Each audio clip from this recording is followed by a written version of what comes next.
So, today we're going to talk about the different types of psychic phenomena that you can experience with a twin flame.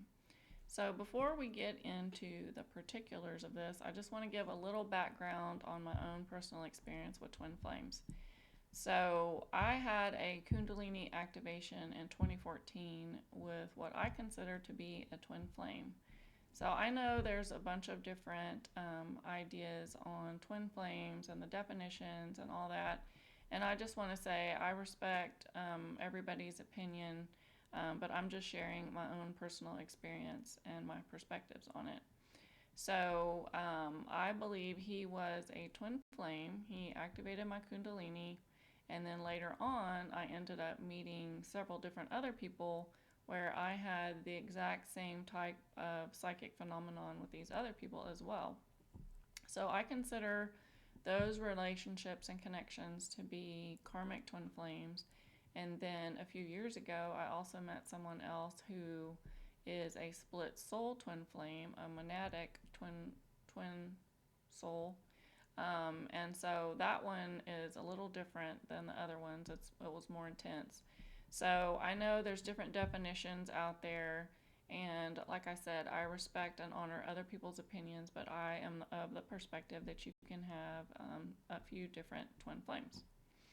All right, so now I got that out of the way, let's get into some of the different types of psychic phenomenon that you may expect. So, dreams is the first one. So, this was one of the first signs that I knew that I had something different with this first twin flame because he kept on showing up in my dreams way more than a normal person would. So, a lot of times, what happens when you meet people, especially if they're also more in tune psychically, you may end up dreaming about them.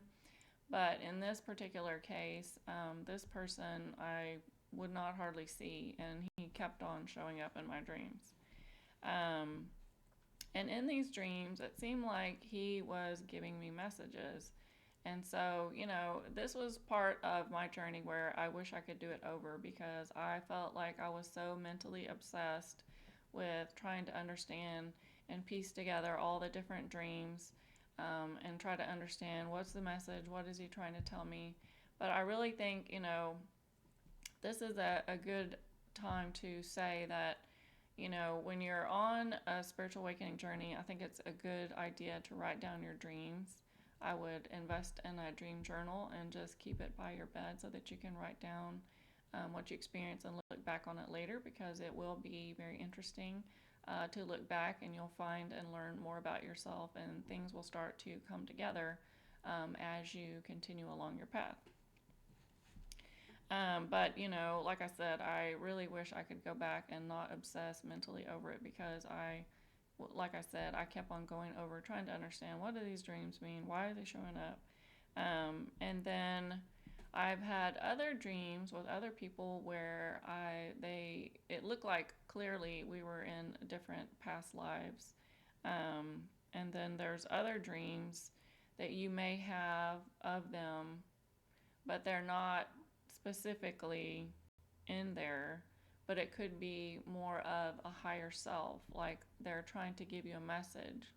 And so this could take the form of like a song. Um, so in one instance, I remember just waking up at like 2 a.m. and I had this very particular song that was very meaningful, but it was definitely not something that I had been playing or listening to. So it was very specific. And I just remember sitting straight up like that was a message from him.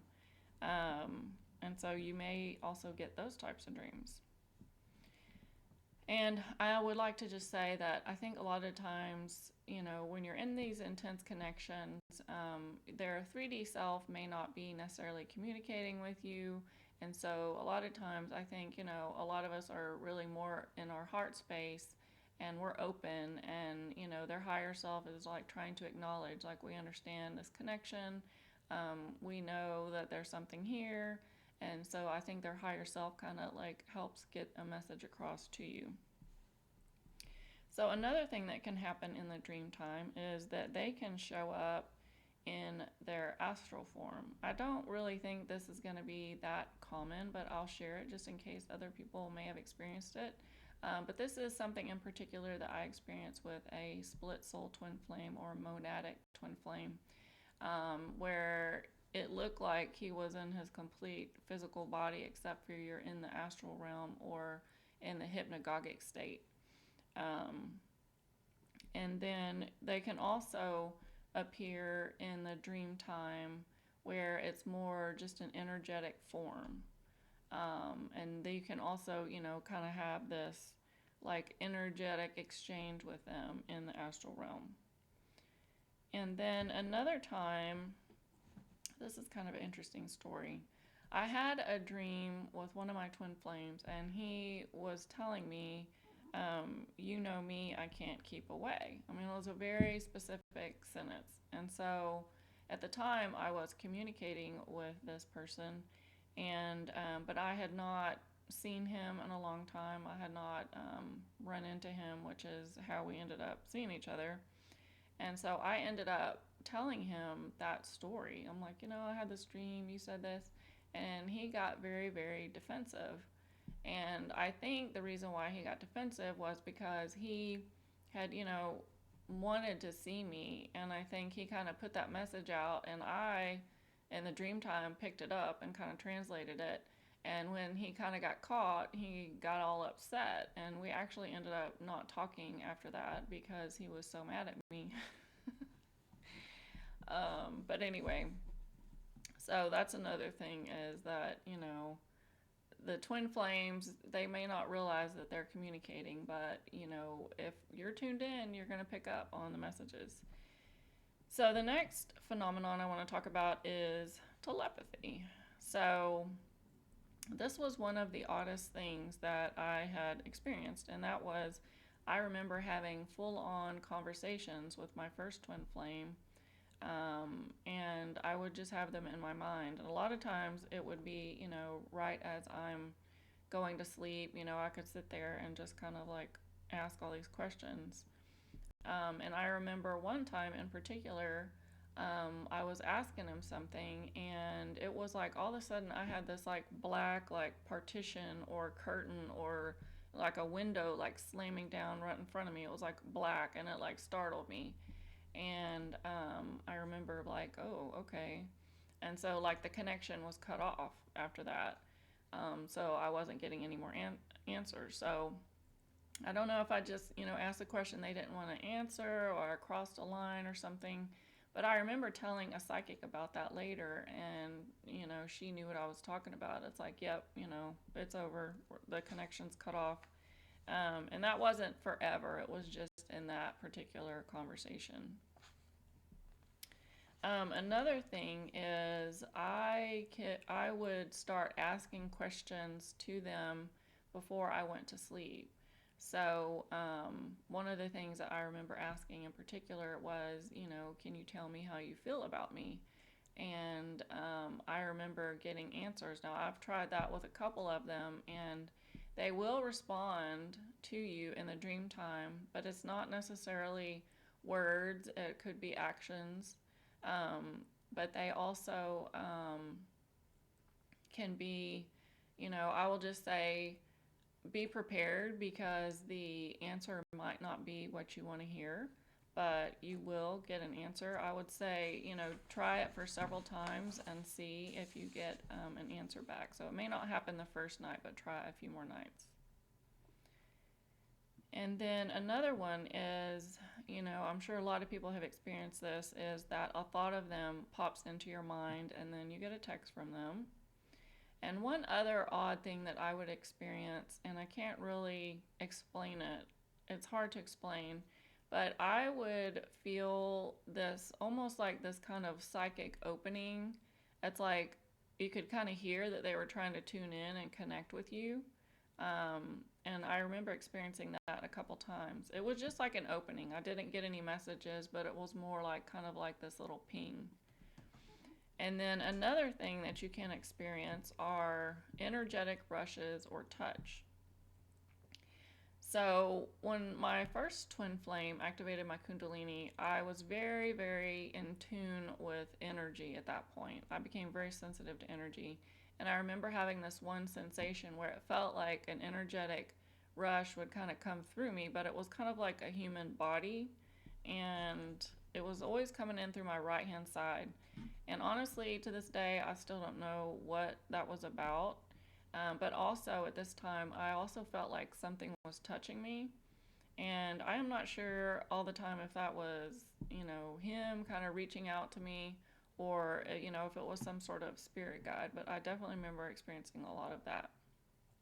Another odd thing that you may experience is feeling their whole energy field, like their whole physical body, but it's just energetic form on your body.